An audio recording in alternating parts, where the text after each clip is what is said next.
Hello and welcome to a weekend news edition of the Leveraging AI, the podcast that shares practical, ethical ways to leverage AI to improve efficiency, grow your business, and advance your career. This is Isar Metis, your host. And while last week was the week of AI agents explosion, this week we have multiple topics. All of them are fascinating. Some of it are major changes in OpenAI, in their leadership. That is not the first time, but it seems to be the final nail in the coffin of the non-profit version of OpenAI. We're going to talk in depth about that, but also lots of fascinating news from other leaders in the industry, as well as impacts to creativity with amazing new video capabilities and its impact on Hollywood, as well as some big, bold predictions from leadership in the industry. So we have a lot to talk about. By the way, I'll be speaking at the AI Realize conference in San Francisco on Wednesday, October 2nd. So if you are there and you're a listener of this podcast,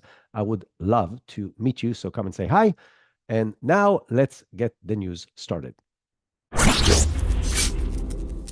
If you've been a regular listener to this podcast, that there's been major departure of senior leaders in OpenAI since the big event of the ousting of Sam Altman as the CEO and then his return, and then all the turmoil that came after that. So one after the other, more and more leaders from OpenAI has left. And this week, there was another big earthquake in OpenAI when Mira Murati, the chief technology officer of OpenAI for the past 6 years, has announced that she's leaving the company to quote unquote pursue personal exploration. Immediately after that, Chief Research Officer Bob McGrew and the VP of Research, Barrett Zoff, have also announced that they're leaving OpenAI. Now, these are top leaders on the technical side of OpenAI that are leaving the company. That's in addition to Greg Brockman, who is on personal leave until the end of the year, which that's not very clear what that means, but he announced at the same time they announced the launch of O1. What does that tell us? All of this is happening as OpenAI is in the midst of raising amounts that are not clear yet, but it's going to be probably around $6 to $7 billion at around $150 billion in valuation. Now, there's some big names that are going to be a part of that investment, including some of the biggest companies in the world, including Apple and potentially Google, as well as obviously Microsoft, who invested in the first round, and a few other big investing firms. None of these companies, I think, will agree to the current structure of the company, and hence there's been discussions and rumors for a very long time that OpenAI is probably going to separate itself from its origin, which is a non-profit organization that was built to benefit humanity with AGI. And this seems to be, as I mentioned earlier in the opening, might be the last nail in the coffin.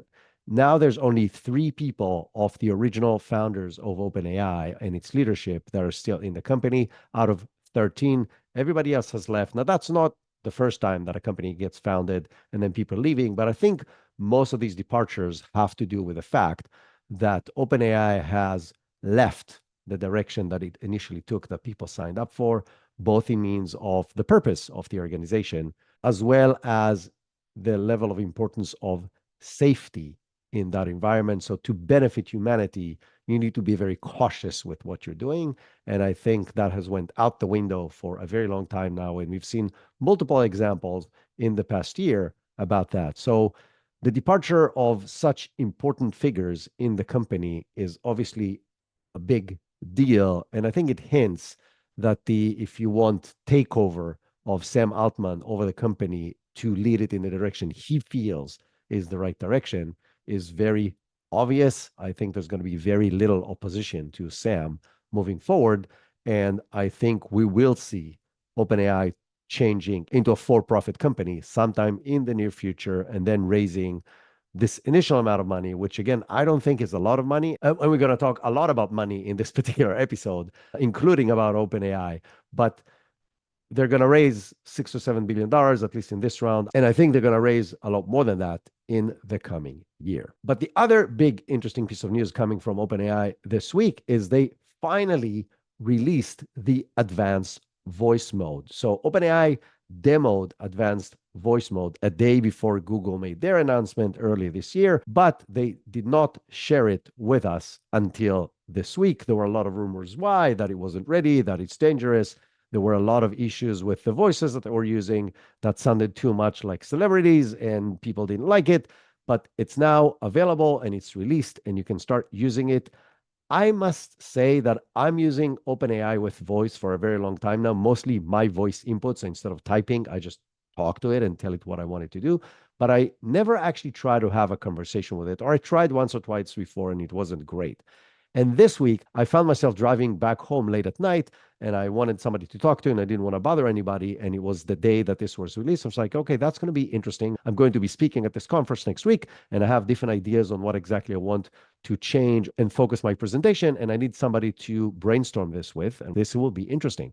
And I had a 20-minute conversation with the new advanced voice mode. And I must admit, it's incredibly good. Now, in the beginning of the conversation, it was really awkward because it's weird having a conversation with a machine.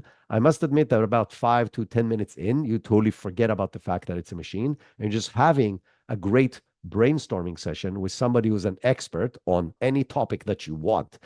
So it was really a helpful thing for me as I was preparing for my presentation next week. But I think in general, this is an incredible capability that I think is going to take over the way we communicate with machines and computers moving forward, because it just makes so much more sense to communicate just like we always communicate with our own voice versus having to type, which is very cumbersome and slow and not and doesn't make any sense unless you were forced to do that because that was our way to interact with computers until now. So I think this has profound implications in the near future to how people are going to talk to machines. And I also think that you should try this out because it's a very interesting experience. For me, one of the weirdest things was I was telling it about the conference and what my plans are, and I asked it for its opinion, and then it started talking for a few minutes about what it would do and what it would change and about things about the topic, and it's not what I wanted. But I felt uncomfortable stopping it in the middle of the sentence, which is weird because it's a machine and it's not going to be offended if I stop it in the middle of a sentence. But I think it's something we will get used to very quickly, and we'll be able to find the right way to work with this, just like we learn prompt engineering and other capabilities to make the most out of these AI capabilities. Now, this advanced voice mode was released in the US, but it was not released in the EU because there's restrictions in the EU AI Act that is preventing it from being released. Specifically, the AI Act has specific clauses that are saying that AI systems will not infer emotions from actual people. And this tool has the ability to detect and inflict emotion. And so it's currently not allowed to be released in the EU. I don't think when the EU has put this law in place, they had that particular use case in mind. There's obviously pros and cons in here. On one hand, it's going to put the EU people and businesses in a disadvantage compared to other people on the planet that will be able to use this functionality. On the other hand, it's protecting them emotionally from these tools potentially manipulating their emotions. And so I'm not sure where I'm on the fence on all of this. I'm sure we're walking into a very weird future right now. So this is not science fiction. This is not 5 years down the road, and we have time to think about it. This capability is available right now. So what's the right approach to this? I'm not 100% sure. I definitely think we need very clear regulations on what these tools are allowed and not allowed to do. And I think they need to be enforced very aggressively with very severe consequences to whoever is not following those rules. By the way, the flip side of these rules, and if I already mentioned the EU, LinkedIn has started scraping user data to train AI models. They initially claimed it's just to train their own models, and then they said it might go to Microsoft as well. So it's not very clear what the training goes for, but they've done this without changing their terms and conditions, which means they're practically breaking the law, just like anybody else who's scraping data to train their AI models, only they did it on their own platform for their own users that has an agreement with them, which is obviously wrong. They went and corrected that as soon as they got caught and this went out. But if you want to switch it off, you can do this in your settings. So in your settings, they have a toggle switch for what they call use my data for training content creation AI models. And you can find it in your settings and switch it off. And then they presumably are not training on your data. That being said, a lot of other companies are scraping LinkedIn to train on that data. So all you're doing is preventing LinkedIn from training on your data. You're not really preventing that from anybody else. The reason it's connected to my previous news is they did not do this to people in the EU. So obviously, these regulations are working. They are protecting the individuals who own the data and the companies who own the data and the people who are sharing information online from having their data being used for other reasons. And so I do think that regulation works. I think that clear guidelines on what companies are not allowed to do with very severe consequences is the only way that we can protect ourselves from the negative aspects of this AI future. That being said, there's issues with open source models, and we're going to talk about that later on today. But back to OpenAI, Sam Altman, as we know, has been pushing for a while for a very significant investment in AI-related infrastructure. There was the whole conversation earlier this year about raising $7 trillion from multiple bodies around the world, including Saudi Arabia. But now Sam Altman has released a blog post, actually on his own personal website and not through OpenAI, advocating for how critical it is that the US specifically invests significantly in infrastructure that will drive AI growth. He went as far as saying that not doing so may lead to lack of infrastructure and resources, which is a similar situation that in the past had led to significant wars. So, in Sam Altman's eyes, and I never underestimate his vision, he believes that AI is the power of controlling the future.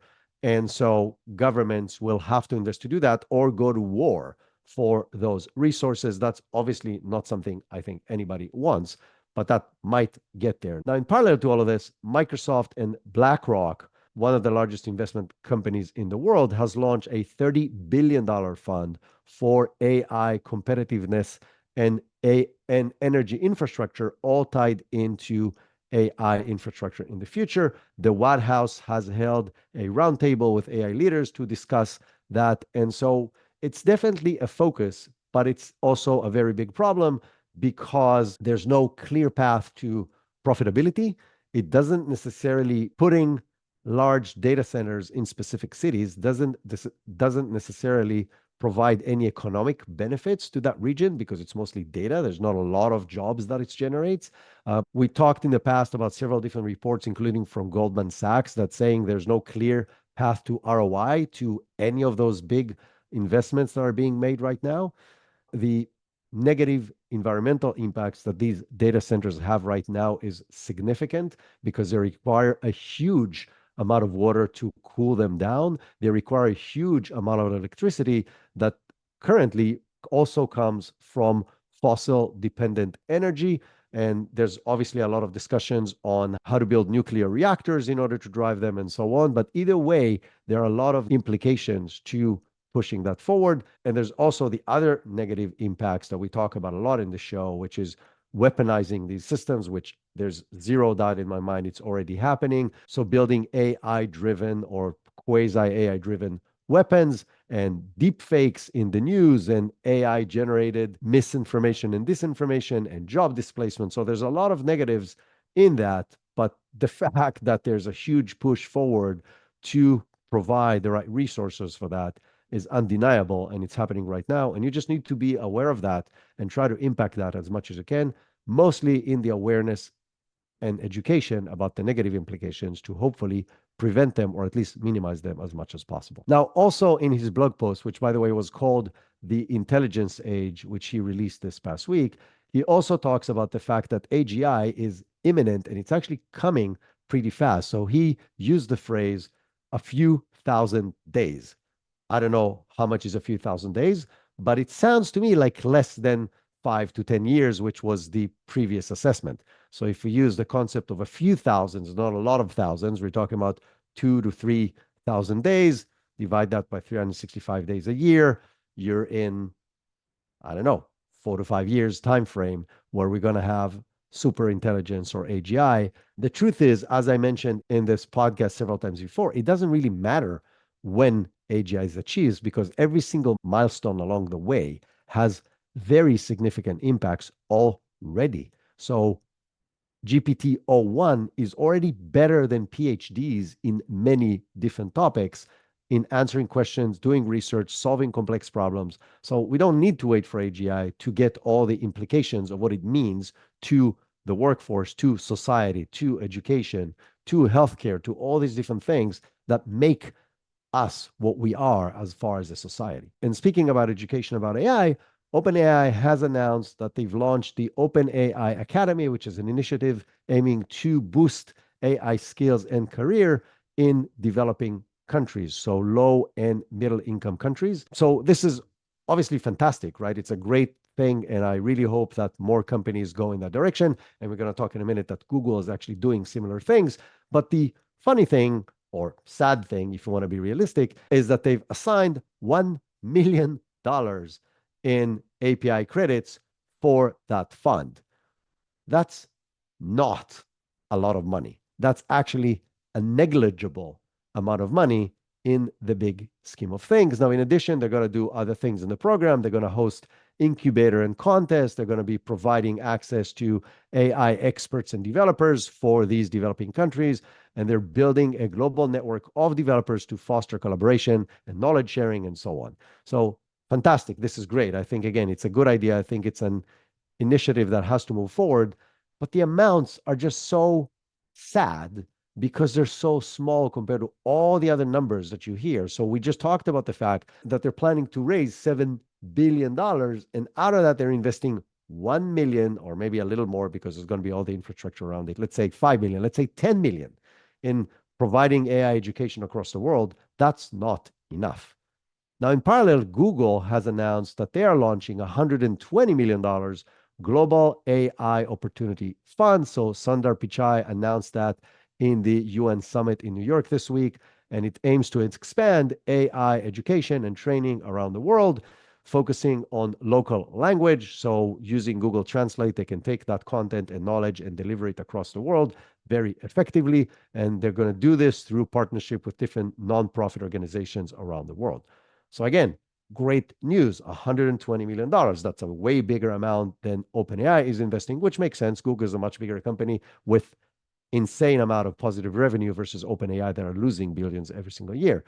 But to put things in perspective, there was another article this week that talked about the return of Noam Shazir into Google. So a quick recap, we talked about this a few weeks ago. Noam Shazir was a leading Google AI researcher who left due to disagreements with Google and founded Character.ai. And recently, OpenAI, in a weird licensing deal, did not really buy Character.ai, but they assimilated Character.ai.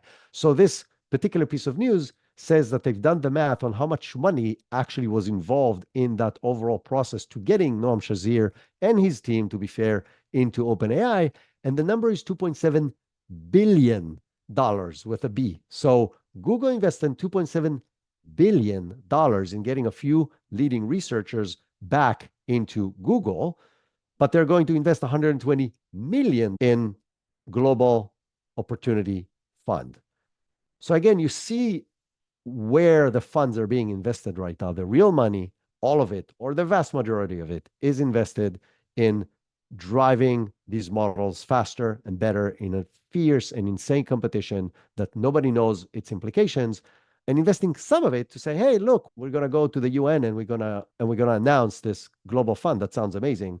But in the big scheme of things, this is cents on the dollars, or not even that, in the amount of money that these companies are investing in actually driving the models forward.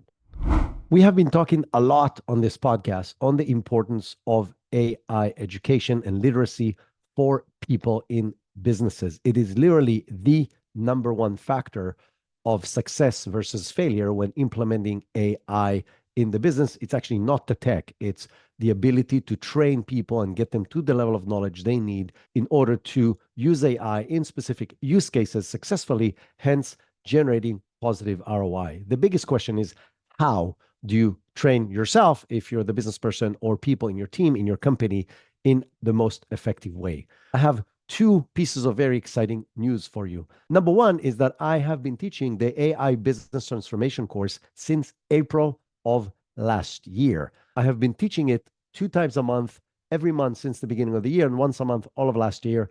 Hundreds of business people and businesses are transforming their way they're doing business because based on the information they've learned in this course.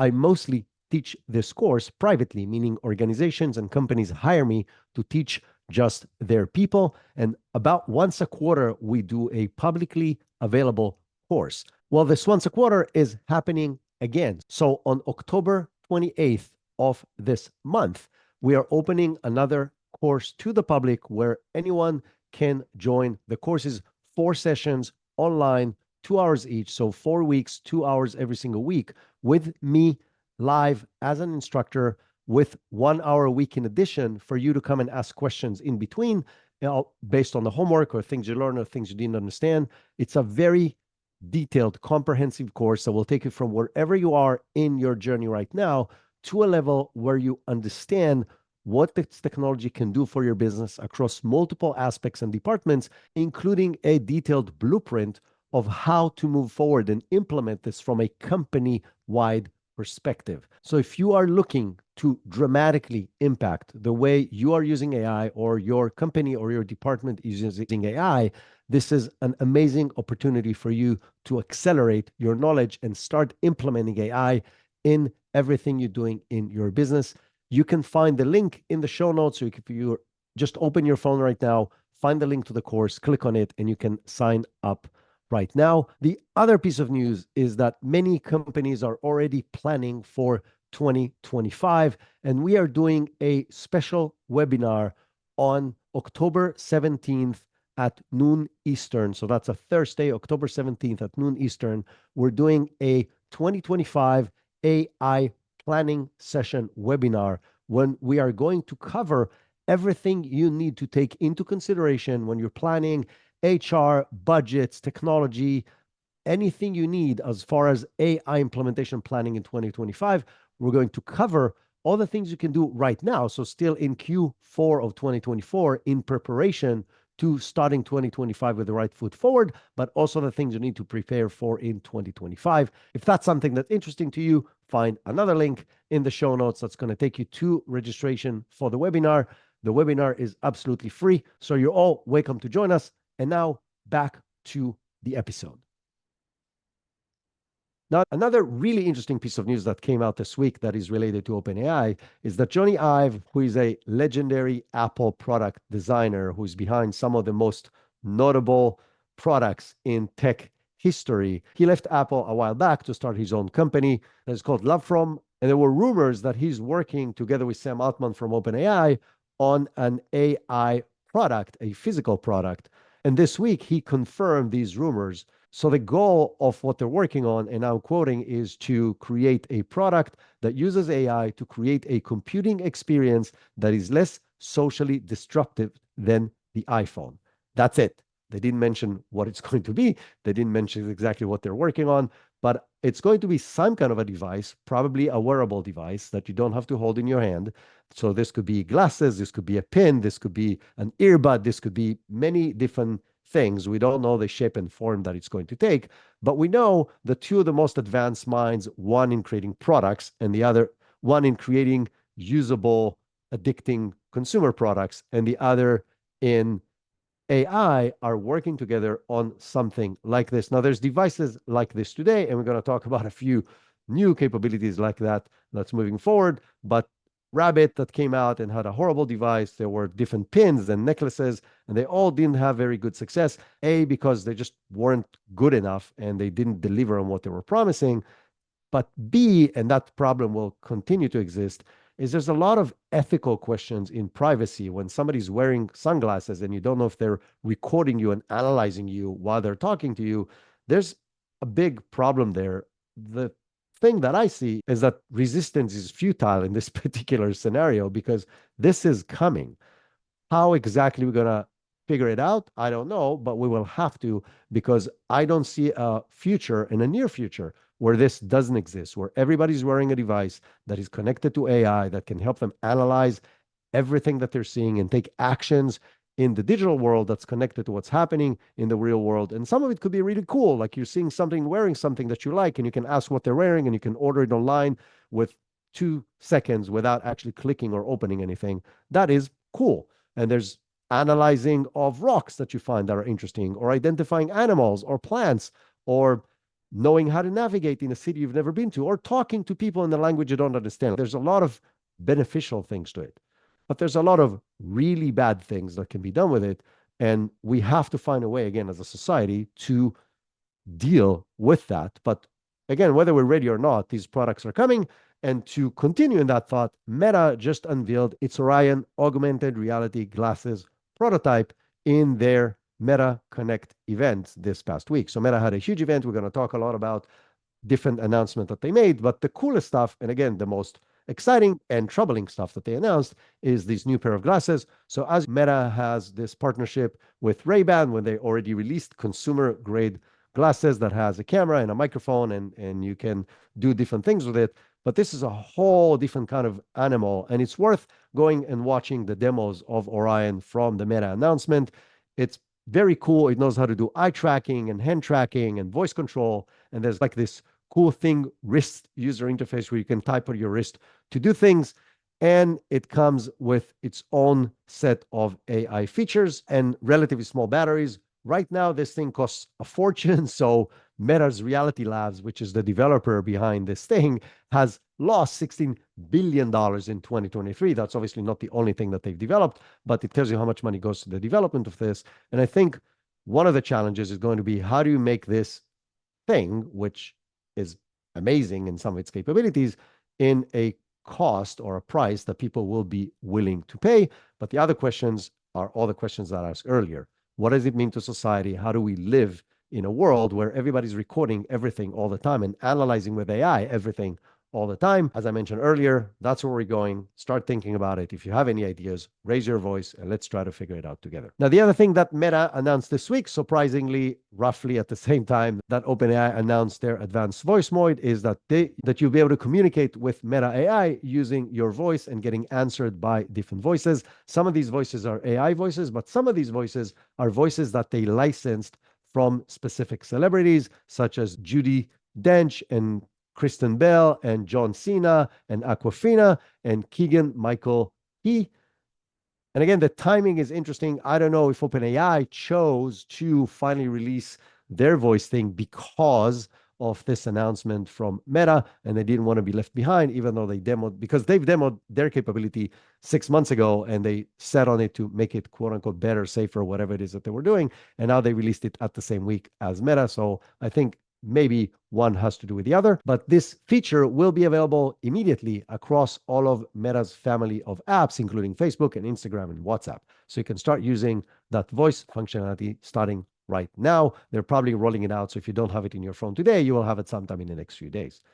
Meta also announced the launch of Llama 3.2, so their latest and greatest open source model.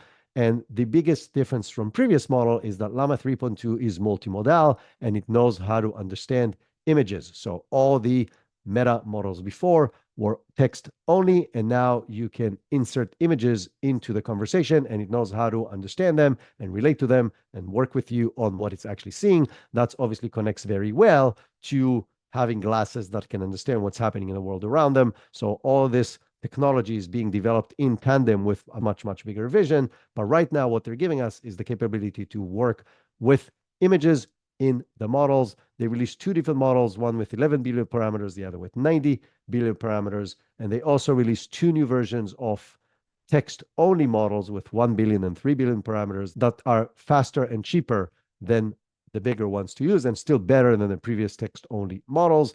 The Llama 3.2 model comes with 128,000 tokens context window, which is much bigger than we had from them before, and it's aligned with what you get from ChatGPT today. So a very capable model that is running open source, and they're claiming that it's very good at understanding images, including charts and graphs and captions on images, and it can identify objects and create descriptions of them and so on. Now, I want to connect this to something that you may or may not be thinking of.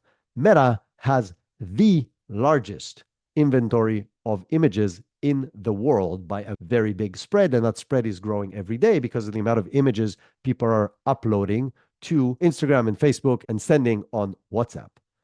They had the ability to analyze those images for a very long time. The only thing they're doing right now is releasing it to us in a way that we can make sense in it and not just running in algorithms in the background. So all they're doing is they're taking something they've been researching and working and deploying for a decade, and they're giving access to us to be able to use it on top of the existing infrastructure and platforms that we already know. Now, they're also claiming that Meta 3.2 is competitive to Anthropic Claude 3 Haiku, which is their smaller Claude 3 model, and to ChatGPT 4o Mini, which again is the smaller model from ChatGPT, and that it's better than the other open source model like Gemma from Google in the open source world. So it's a very capable new model that is completely open source that you can get access to on all the normal places where you get access to open source. So either Meta's websites or Hugging Face or llama.com. But they're also integrating all these capabilities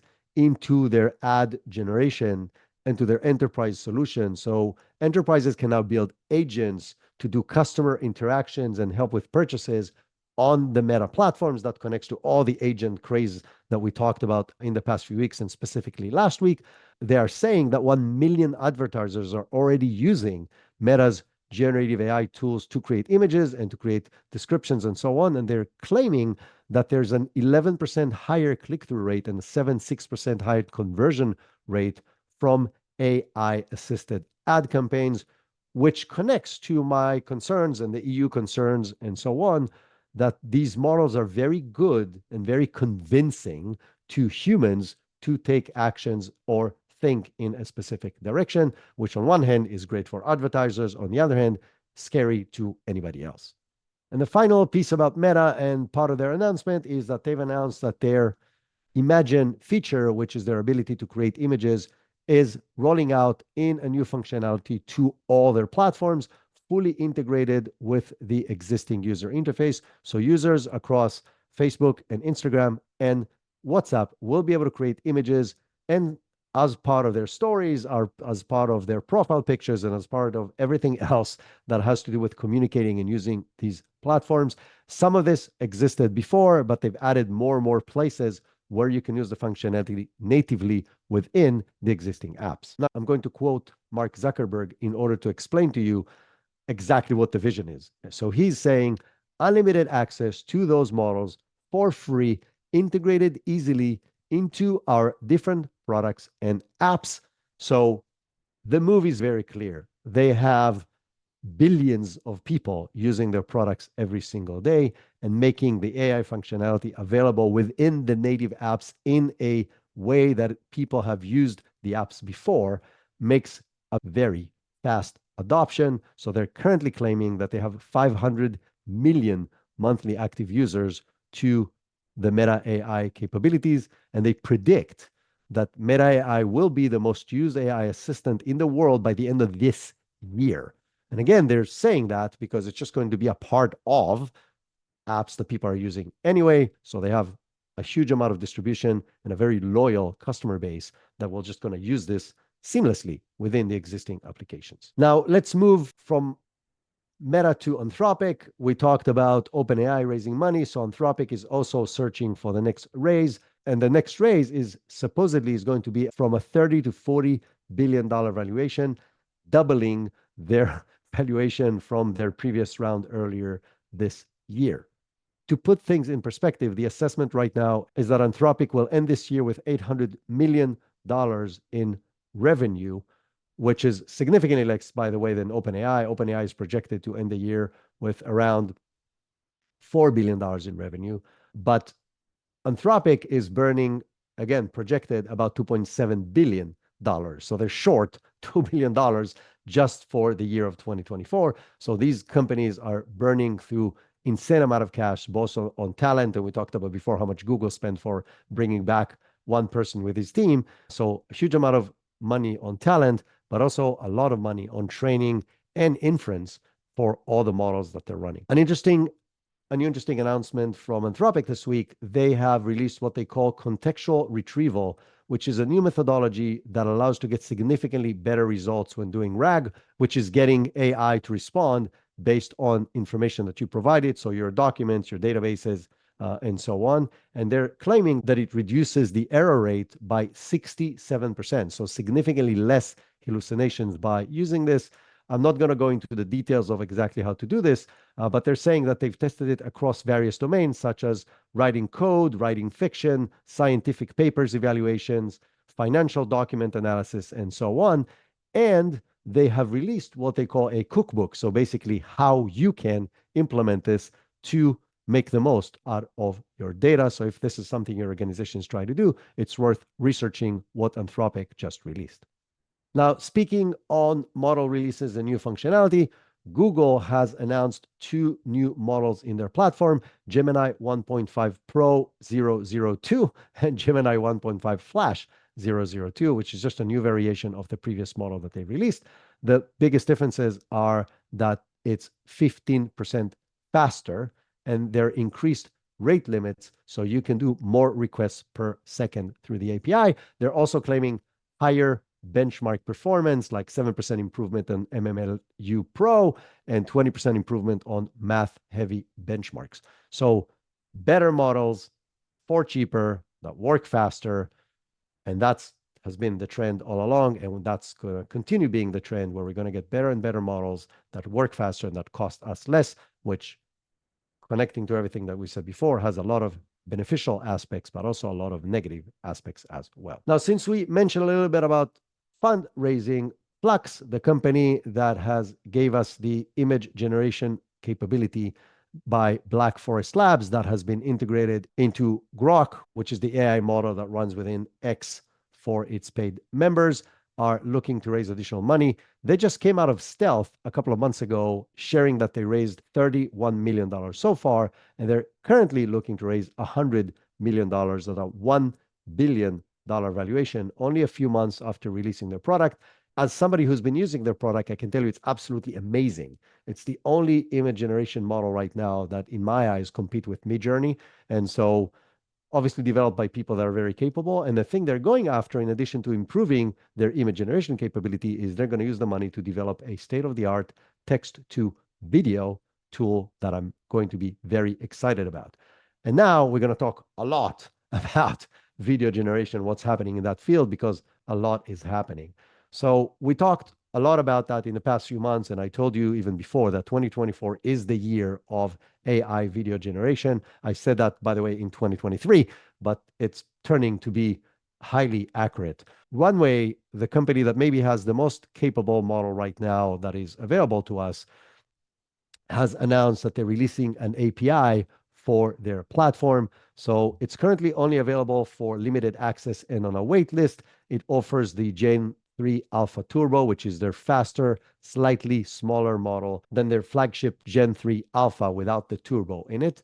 And the pricing for it is going to be 1 cent per credit, and you need 5 credits per second. So basically 5 cents per second, which means to produce a total of 1 hour of videos, you're going to pay $180. Now, that sounds a lot for AI users who are used to pay $20 a month for everything or get stuff for free. But if you compare $180 for an hour worth of video production, it's negligible. It's basically free, zero, compared to historical ways, traditional ways of producing video with lighting and cameras and actors and audio and editing and so on. So the number of $180 for an hour worth of video produced is basically free compared to traditional ways, and it's very powerful. And now it's going to be available through an API. That obviously has profound implications to the whole creative and video generation industry. A study done by the Animation Guild this year is projecting significant impact on this industry, and they estimate that 100,000 jobs in the entertainment industry are going to be affected by AI in the next 2 years. Now, at the same time that Runway made their announcement, Luma, which is their biggest competitor in the Western Hemisphere, has announced that they are releasing an API for their platform called Dream Machine. So Dream Machine API is now available. So not just on waitlist, you can actually get access to it right now. And it's roughly the same amount of price as the Runway API. It's going to cost you about $252 for a full hour of video production. Again, you cannot produce a full hour of video. You produce very short videos, but if you need to produce a total of a full hour just to compare the two, it's going to cost you $252 versus the $180 on the other model. The whole AI generated video world has been booming.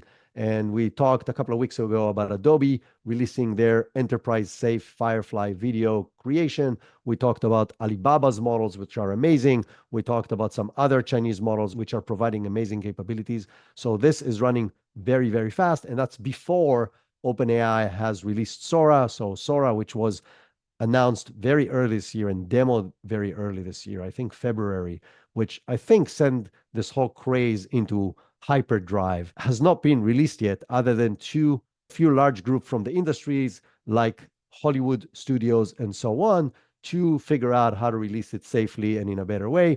It still produces better videos, longer videos than any other platform that is available to us today, but it was not released to the public. OpenAI has announced that they have a dev day in the beginning of October. Maybe we will learn there when this is coming out, or maybe we'll even get access to Sora right there. And then I assume they're going to release it soon because there's a lot of competition that is gaining a lot of traction, and I don't think they would want to stay behind. Now, speaking about Hollywood and the impact of AI on it, Lionsgate, which is a small size production company, and when I say small, they're a huge company, but they're smaller compared to other studios, has announced a partnership with Runway to allow Runway to train on Lionsgate existing content of both film and TV portfolio. That is a huge amount of content that will be allowed to train on with some big name movies and TV shows. And the goal is to create an AI generation capability for Lionsgate to be able to produce new content based on their existing content. Or if I'm quoting, as they mentioned, augment their work with AI. Now, I want to take you back about a year, where in the summer of last year, there was a big strike by the writers and the actors that were trying to protect their future against the usage of AI and how it's going to impact their jobs. And there was a very long strike, and eventually they won and got the agreement they wanted. And when they did, I said that there's no way this agreement will help them in the future, because once it will come to the point of whether your studio is going to go out of business or will have to use AI, the studios will have to use AI. Now, what does that mean for actors? What does that mean for writers? I don't exactly know, but it doesn't look as bright as today. Now, I know what some of you are thinking. There's still going to be a place for human actors. Absolutely. And there's still going to be a wait for celebrities playing in big featured movies. But that being said, if you go to the east side of the world right now, in China, in Japan, in South Korea, there are already AI celebrities that are not real, that are generated by AI, that are followed by tens of millions of people, that are buying product from them, that are watching their TV shows, that are watching their concerts that they're putting together, and they're not real. They're all AI based. So if you don't think there's going to be a Western Hemisphere, Hollywood based fictional AI characters that are going to be as popular as Tom Cruise and Taylor Swift, think again, because it's coming. So again, the implication to the entire entertainment industry are profound, like many other industries, but maybe even more. And it's just a matter of time until we're going to see more and more AI generated content. On the beneficial side of this particular agreement, I see very interesting business models that are actually beneficial to everyone with this new kind of training. So let's say you have an actor, a real human actor, that has participated in a series of movies or in a TV show and he's highly popular. And now you can create ads with that person that connect back to scenes and themes and actions that happen in that movie without having to bring the actor over, without having to film. So you can generate these ads at a much cheaper rate, saving everybody money, still selling the same product in the same level of success, still compensating everybody along the way, including the actor, including the studio, while making money for the people who want to sell the product with significantly less overhead. So there are definitely benefits in that process. The ability to spin out new shows for us and new videos for us and new movies for us that we would like to watch much faster, much cheaper, which will allow us to get more creative content, because a lot of the money is not going to be spent on production. It's going to be spent on creating better content for us, because you'll have more money to spend on that, because the production is going to be probably 2 orders of magnitude cheaper. I'm going to shift to some interesting announcements that are not necessarily industry specific, but are very important for us to understand from the future that we're going into. So Mark Benioff, the CEO of Salesforce, has made a very interesting statement this week. And he basically said that AI and human customer service agents are now indistinguishable. Basically, what that means is that when you are either chatting or talking to a customer service agent, there's absolutely no way for anyone to know whether that customer service agent is human or AI based. We talked a lot about that topic in this podcast in the past year, from the early announcement this year by Klarna that they were able to do the work of 700 full-time agents with AI assistants that are getting better scores as far as customer service than the actual human agents. There's Octopus Energy that is reporting 80% customer satisfaction on email assistance versus 65% satisfaction when it's provided by humans. So again, a 15% spread for better results by the AI. The flip side is that companies obviously tried stuff like that, like McDonald's were trying to get automated order takers, which failed, and they tried it in 100 restaurants and didn't do it properly. But I think it's just wasn't done well enough, because it's very obvious to me that when it's done well, and like Mark Benioff just confirmed, there's no way to know. And these agents run 24/7, 365 days a year.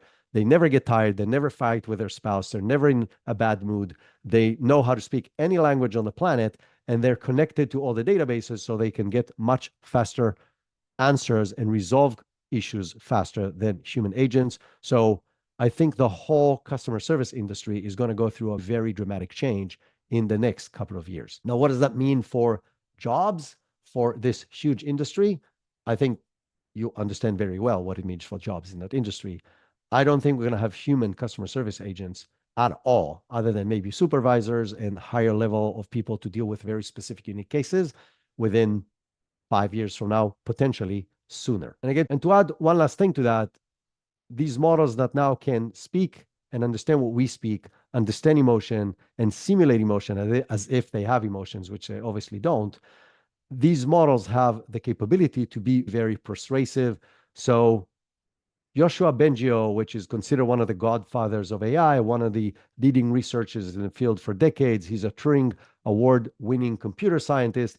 He says that there are serious risks with the new O1 model that just came by OpenAI, by its ability to lie compared to previous OpenAI models and compared to other models that exist today. And he's talking about the fact that it will do anything, including lying, including deceiving people in order to achieve the goals that were set for it. And this was proven in several different experiments by third-party companies, including Apollo Research. So what does that mean? It means that, again, we have, as a society, to figure out ways, together with governments, together with these companies, together with hopefully international partnerships, to find ways to put limits on what these tools are allowed and not allowed to do, to put very significant implications to anybody who doesn't follow these regulations, so we can benefit all the amazing capabilities that these tools bring to the world while minimizing the potential negative impacts of that.